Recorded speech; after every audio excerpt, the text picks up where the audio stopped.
Oi, gente, começando um TV Síntese semanal, aqui Rafael Buco falando, Miriam Aquino em Brasília, Carolina Cruz em Brasília. Como é que vai, gente? Como vai, Miriam?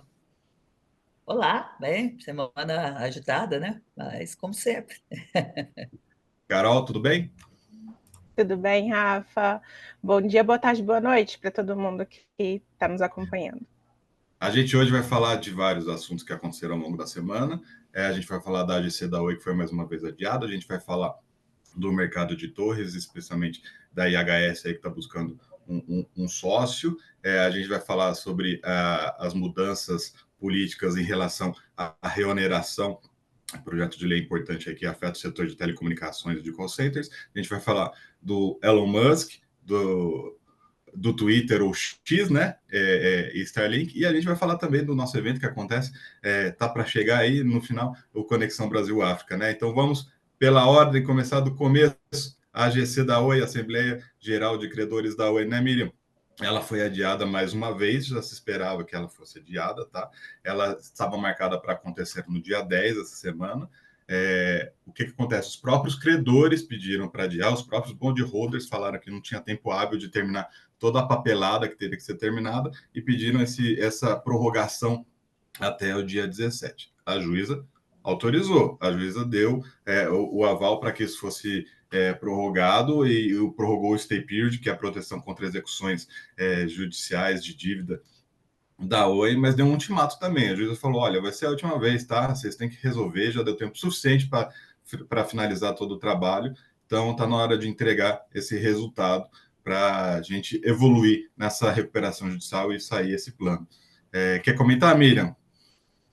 Enfim, era esperado, né? Porque sem uma decisão do principal um credor que não está na lista de credores, mas que é fundamental, que é o governo. E segunda-feira temos novidade, né? Porque a Anatel tem que apresentar a manifestação dela sobre a proposta do acordo. O TCU deu prazo até o dia 15 é segunda-feira. Então, certamente teremos mais. Deve desenrolar o caso no dia 15, pelo menos com a posição da Anatel, ela deve referendar o acordo, mas pode ter algumas sugestões de alterações, né? Então, é por isso que os credores precisam saber, porque, embora o TCU seja o articulador do acordo, quem manda mesmo é a Anatel, né, nessa questão, então precisa ter o voto dela. Além delas, vão ter os outros votos também, então, segunda-feira teremos um dia agitado aí sobre Oi. Uhum. E lembrando que esse acordo do TCU é porque a Oi, fechando esse acordo, a Oi consegue vender vários ativos e aí isso tem reflexo no pagamento que ela vai fazer das dívidas depois, que se alongam aí quase a partir de 2028, 2027. Então, é uma certeza ou uma garantia a mais que os credores teriam de que esse dinheiro entraria, por exemplo. Talvez seja por isso que seja importante adiar, né, Mi? Eu queria falar de outro assunto também, que é a respeito do mercado de torres no Brasil. Essa semana saiu uma notícia lá no Pipeline e a gente confirmou essa notícia também de que a IHS está à venda. Ela está à venda, assim, não necessariamente ela é a venda inteira, até porque ela tem participação na iSystems, que é uma empresa que tem como sócio a TIM, e daí tem várias cláusulas ali que impedem que essa venda interfira nessa joint venture da iSystems, tá? Mas a EHS é hoje a terceira ou quarta torreira do Brasil, né? Perdão, é a quinta torreira do Brasil, a quarta é o que eles falam que eles são, mas ela, na verdade, é a quinta torreira do Brasil. É, e ela está atrás de um sócio, ela está se fazendo desde que ela entrou na bolsa lá em Nova York em 2021, as ações estão despencando, até não poder mais, né? Começou em US$ 17, hoje está em US$ 3 o valor das ações. Elas têm uma briga societária interna, a empresa está perdendo clientes importantes, a principal cliente, principal operadora lá da Nigéria, não renovou o contrato com a EHS na mesma proporção que tinha no passado. Então, e é o principal mercado, a principal fonte de receita dela é a Nigéria. Então, assim, é um movimento que faz sentido também no Brasil por conta da consolidação que está acontecendo no Brasil, tá, Miriam? A gente tem a informação de que tem outras empresas do setor de torres à venda, eu estou apurando isso direitinho ainda, e pretendo explicar isso numa matéria mais detalhada, mas tem reflexo da redução, né? As entrantes consomem, compram torres, mas não é a mesma coisa, a mesma quantidade de uma operadora nacional como era a Oi, que saiu do mercado, né? O imóvel daí ficou basicamente já tinha a Vivo, já que a Claro tem as suas próprias torres, sua própria empresa de gestão de torres no Brasil. Na verdade, isso é interessante, né, Rafa? Porque o setor de torres alertou ao CAD que a venda da Oi para as três iria afetar, poderia afetar o mercado de torres. Infelizmente, é o que está acontecendo. E o CAD falou que não tinha nada a ver uma coisa com a outra. Aí estamos vendo que, efetivamente, o mercado parece que está sofrendo e o movimento de consolidação e de venda não é só da IHS, né? Você está apurando aí, parece que é bem mais amplo, né, do que se Tem imagina. pelo menos mais duas empresas aí à venda. Tem uma outra empresa que está vendendo uma participação dela, que não é necessariamente de torres, mas é uma empresa de torre vendendo uma parte do seu negócio que não é de torres. Mas também tem gente voltando, viu, Miriam? Então Ah, tem movimento tem movimento de todos os tipos, mas tem mais de saída do que de entrada. de qualquer forma, há uma movimentação grande, né, nesse segmento Grande, que a gente está sim, acompanhando, né? Pois é. Então, exatamente. vamos para Brasília agora. Vamos para Brasília. Agitado. Brasília aquecida como sempre, né, Carol? Vamos começar pela reoneração da folha. O Ministério da Fazenda, o governo, é, enfim, cedeu ali as pressões e levantou o pedido de urgência que tinha feito ao Congresso a respeito do PL da reoneração. Exatamente, Rafa. Foi uma semana de definir aí como é que vai ser a pauta, principalmente nesses próximos meses que antecedem aí as eleições municipais. Então, o ministro Haddad conversou tanto com o presidente do Congresso, né, o Rodrigo Pacheco, e também com a relatora do PL da reoneração. Então, a gente tinha ali uma expectativa de correria, de tentativa de correria por parte da liderança, mas os parlamentares já, desde o início do ano, eles defendem mais tempo para discutir esse tema. Então, houve ali a retirada da urgência desse tema, mas, muito importante lembrar, que a gente tem um prazo constitucional para apresentar a reforma tributária, né? E o governo quer tratar de desoneração ou reoneração na reforma tributária sobre a renda.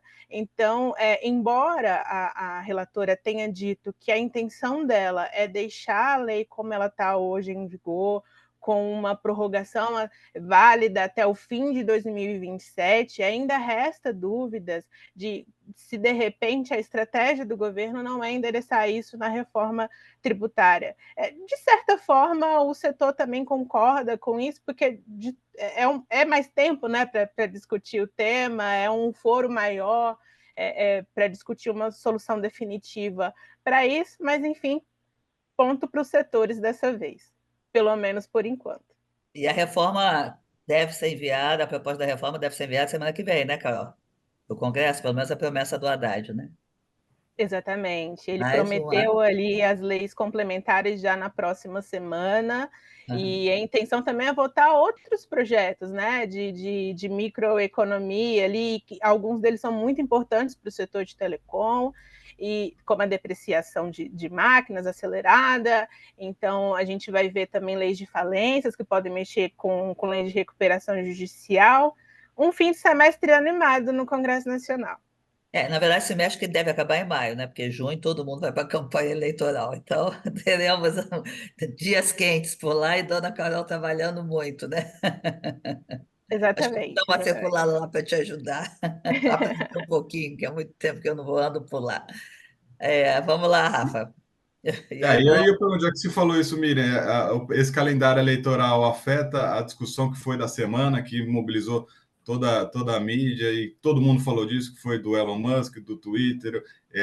O pessoal tem que acelerar uma decisão para antes das eleições, já que depois todo mundo vai sair aí no mercado A minha buscando avaliação é votos. que o PL da fake news foi enterrado por conta da. Quando você quer enterrar alguma coisa em Brasília, você cria um grupo de trabalho. Foi o que o presidente da Câmara fez, né? Desautorizou o relator Orlando Silva de negociar uma tramitação e falou: agora vou criar um grupo de trabalho e pronto, vamos criar um grupo de trabalho com a eleição no meio. Não acredito que esse tema retome esse ano, mas é possível que haja uma negociação, não por conta do tema que se confunde muito com o tema da censura, né, nesse diálogo. Acho que o debate tem razão, ele foi colocado de uma forma equivocada, né, porque regulação não significa censura, mas é o que colou, né?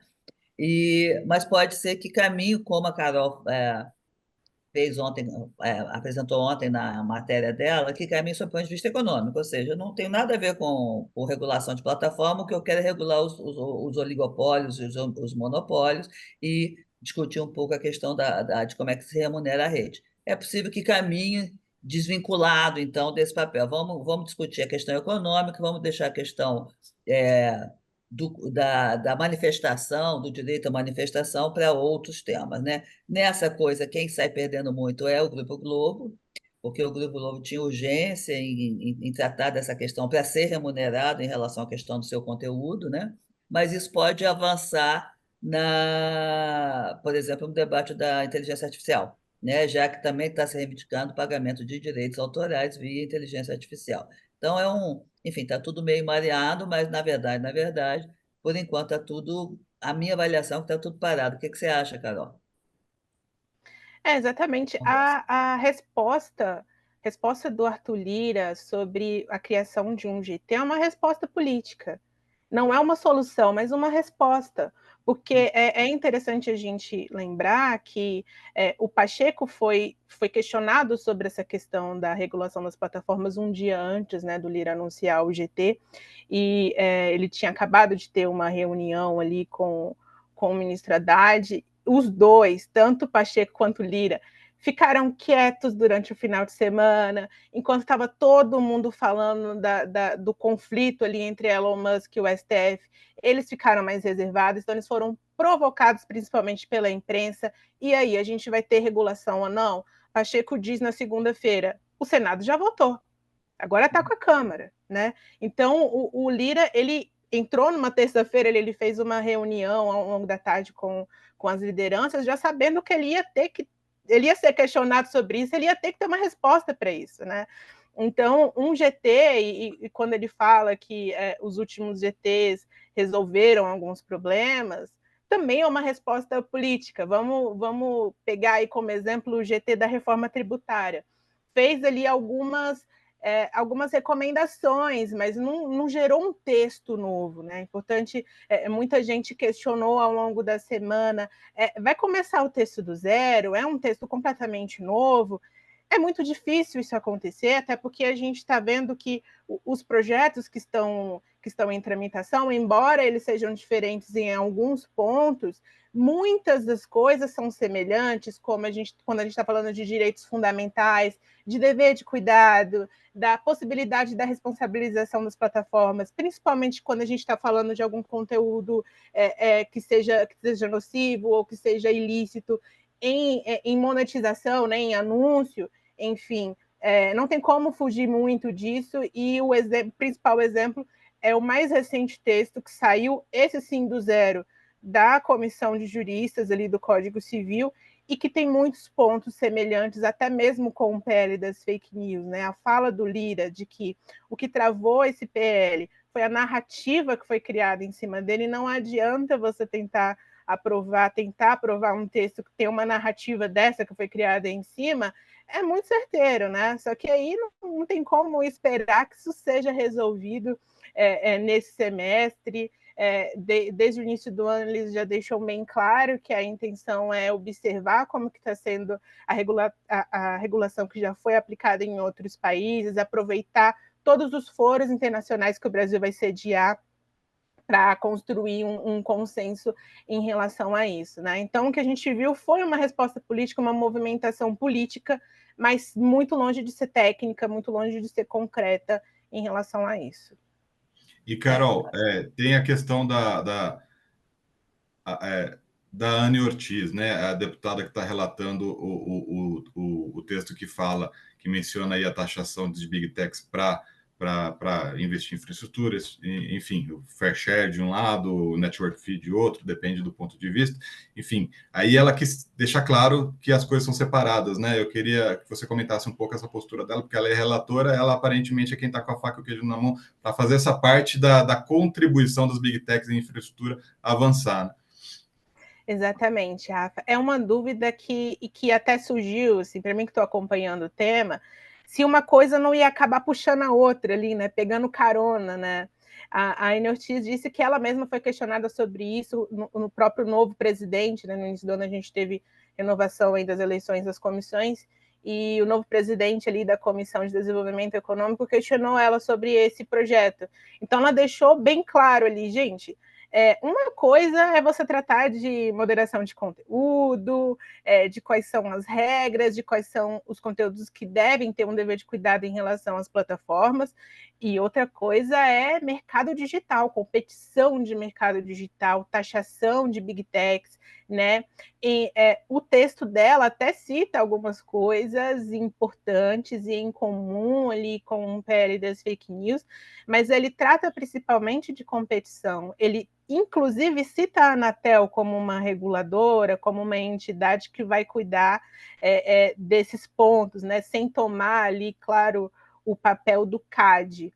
Mas foi uma resposta muito importante por parte da Eni Ortiz de dizer: olha, não é agora que a gente vai tratar de taxação, não é agora que a gente vai tratar de mercado, e eu acho que esse é o principal ponto que recai, que impacta as telecoms, né? Enfim, eu acho que era uma dúvida de todo mundo, e ela deixou bem claro ali para os parlamentares, os colegas da comissão, que ela, inclusive, não tem pressa para chegar num texto sobre isso.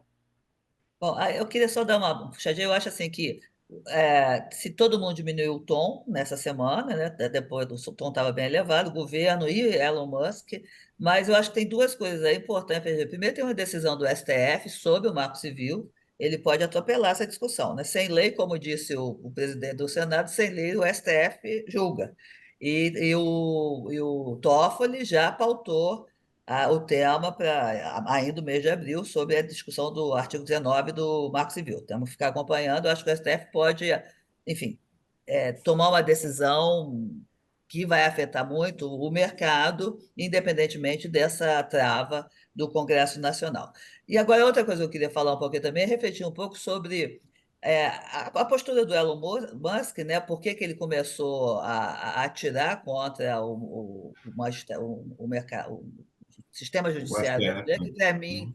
é atirar contra a democracia brasileira, né? Por que ele escolheu esse momento? Primeiro, eu acho que houve um movimento da extrema-direita global, né? O presidente da Argentina também falou no assunto, o outro lá da Hungria também falou, entendi como um movimento, uma estratégia, um movimento global, mas eu acho que a gente podia olhar com outro olhar também. Musk só faz negócios, né? E eu acho, avaliando um pouquinho, fui pegar alguns números, menos no setor de telecom, mas mais no setor dele dos carros elétricos. O ingresso da BYD aqui no Brasil, que anunciou 3 bilhões de investimentos e tal, embora a Tesla não esteja aqui no Brasil, mas é um movimento que pode afetar. Eu peguei os números aqui da venda da Tesla, embora o Musk é muito cínico, né? Ele fala: eu estou sendo censurado no Brasil e tal, não sei o quê, embora ele tenha sido bloqueado na China. O Twitter dele não funciona na China, mas ele vendeu 600 mil carros Tesla no ano passado na China. A China é o segundo maior mercado dos carros elétricos dele no globo. Primeiro, Estados Unidos, segundo, China, terceiro, Europa. Acho que tem, obviamente, uma visão aí dele sobre o avanço da outras indústrias chinesas de tecnologia aqui no mercado brasileiro, né? A BYD está vendendo carro elétrico como se fosse pãozinho quente, né? Com os preços, ela derrubou os preços, o mercado está bem agitado, e acho também que a gente tem que pegar um olhar sobre o lítio, né? O lítio é um dos metais mais preciosos do futuro, da agora e do futuro, e o Brasil é o quinto maior produtor de lítio do mundo. E Elon Musk já tinha anunciado que vai fazer uma fábrica de produção de produtos de lítio no Texas e tal. Eu acho que tudo é um caldo importante para a gente entender por que Musk resolveu não só a questão, obviamente, política, né, da extrema-direita se organizando. Acho que é um movimento que a gente precisa ficar muito preocupado, mas também, obviamente, né, a questão econômica, né? Ele ataca o Brasil, que é o Brasil, efetivamente é um país cuja democracia é consolidada, até do ponto de vista de manifestação de opinião, né? E, no entanto, ele atendeu todas as exigências da Índia, por exemplo, em relação a várias coisas que ele teria que atender lá e ao bloqueio da China, mas ele não saiu da China, né? Enquanto empresário. Então vamos falar de coisa boa, Miriam. Vamos Bom, falar do Conexão Brasil-África. pois é, coisa muito bacana. Nós, o Telecinte e a Arquitel é a Associação dos Reguladores de Países de Língua Portuguesa. Estamos promovendo aqui em Brasília, dia 23 e 24, vai ser também transmitido pela internet. Quem quiser assistir, estamos fazendo um debate sobre se é possível o Brasil contribuir e avançar em investimentos para os países africanos de língua portuguesa. São 6 países na África que falam português, e a gente vai trazer tanto representantes desses países aqui para o nosso debate, como estamos reunindo grande parte da nata da nossa indústria, seja de tecnologia, seja de provimento de internet e de governo. O ministro das Comunicações já está confirmado, temos a Anatel, temos a Arquitel, temos vários empresários, para ampliar um pouco esse debate. Acho que é um movimento importante, o diálogo Sul-Sul é fundamental, e a gente sabe que na África, embora a telefonia celular seja o grande veículo de comunicação, de integração, lá, principalmente desses países que a gente conheceu, ainda tem muita carência do ponto de vista de banda larga fixa e mesmo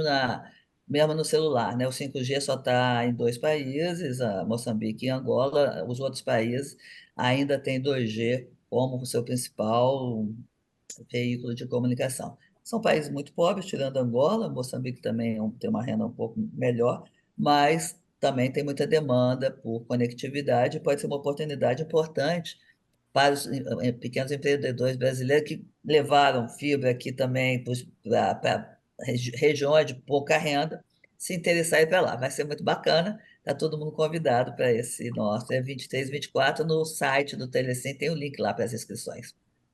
E em Brasília também presencial, né, Miriam?